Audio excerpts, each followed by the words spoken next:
you what took my fancy in the writings of Hecate today. What progress have I made? I am beginning to be my own friend. That is progress indeed. Such a person will never be alone, and you may be sure he is a friend of all. Letter number 7. You ask me to say what you should consider it particularly important to avoid. My answer is this: a mass crowd. It is something to which you cannot entrust yourself yet without risk. I, at any rate, am ready to confess my own frailty in this respect. I never come back home with quite the same moral character I went out with. Something or other becomes unsettled where I had achieved internal peace. Someone or other of the things I had put to flight reappears on the scene. We who are recovering from a prolonged spiritual sickness are in the same condition as invalids, who have been affected to such an extent by prolonged indisposition that they cannot once be taken out of doors without ill effects. Associating with people in large numbers is actually harmful. There is not one of them that will not make some vice or other attractive to us, or leave us carrying the imprint of it, or bedaubed all unawares with it. And, inevitably enough, the larger the size of the crowd we mingle with, the greater the danger. But nothing is as ruinous to the character as sitting away one's time at a show. For it is then, through the medium of entertainment, that vices creep into one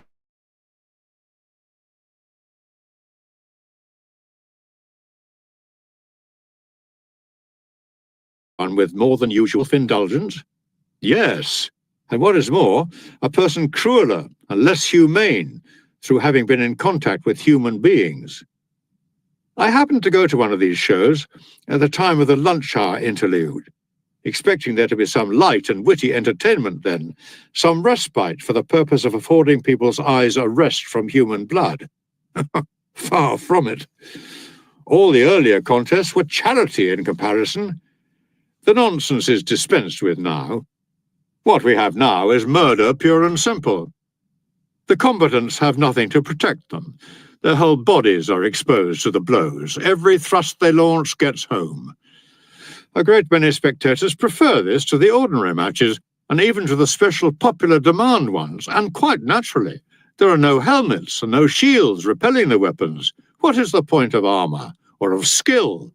All that sort of thing just makes the death slower in coming. In the morning, men are thrown to the lions and the bears, but it is the spectators they are thrown to in the lunch hour. The spectators insist that each on killing his man shall be thrown against another to be killed in his turn, and the eventual victor is reserved by them for some other form of butchery. The only exit for the contestants is death. Fire and steel keep the slaughter going, and all this happens while the arena is virtually empty. But he was a highway robber. He killed a man. And what of it? Granted that as a murderer he deserved this punishment, what have you done, you wretched fellow, to deserve to watch it? Kill him, flog him, burn him. Why does he run at the other man's weapon in such a cowardly way? Why isn't he less half-hearted about killing? Why isn't he a bit more enthusiastic about dying? Whip him forward to get his wounds. Make them each offer the other a bare breast and trade blow for blow on them. And when there is an interval in the show, oh, let's have some throats cut in the meantime so that there's something happening. Come now, I say.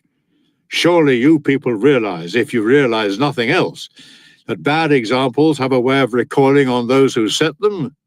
Give thanks to the immortal gods that the men to whom you are giving a lesson in cruelty are not in a position to profit from it. When a mind is impressionable and has none too firm a hold on what is right, it must be rescued from the crowd. It is so easy for it to go over to the majority. A Socrates, a Cato, or a Lelius might have been shaken in his principles by a multitude of people different from himself.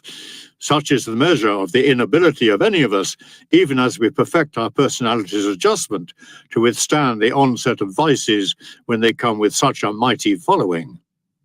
A single example of extravagance or greed does a lot of harm. An intimate who leads a pampered life gradually makes one soft and flabby. A wealthy neighbour provides cravings in one. A companion with a malicious nature tends to rub off some of his rust, even on someone of an innocent and open-hearted nature. What, then, do you imagine the effect on a person's character is when the assault comes from the world at large? You must inevitably either hate or imitate the world. But the right thing is to shun both courses. You should neither become like the bad because they are many, nor be an enemy of the many because they are unlike you. Retire into yourself as much as you can. Associate with people who are likely to improve you. Welcome those whom you are capable of improving. The process is a mutual one. Men learn as they teach. And there is no reason why any pride in advertising your talents abroad should lure you forward into the public eye, inducing you to give readings of your works or deliver lectures. I should be glad to see you doing that if what you had to offer them was suitable for the crowd I've been talking about, but the fact is, not one of them is really capable of understanding you. You might perhaps come across one here and there, but even they would need to be trained and developed by you to a point where they could grasp your teaching. For whose benefit, then, did I learn it all? If it was for your own benefit that you learnt it, you have no call to fear that your trouble may have been wasted. Just to make sure that I have not been learning solely for my own benefit today, let me share with you 3 fine quotations I have come across, each concerned with something like the same idea. One of them is by way of payment of the usual debt so far as this letter is concerned, and the other 2 you are to regard as an advance on account. To me, says Democritus, a single man is a crowd, and a crowd is a single man. Equally good is the answer given by the person, whoever it was, his identity is uncertain, who, when asked what was the object of all the trouble he took over a piece of craftsmanship, when it would never reach more than a very few people, replied, "A few is enough for me, so is one, and so is none."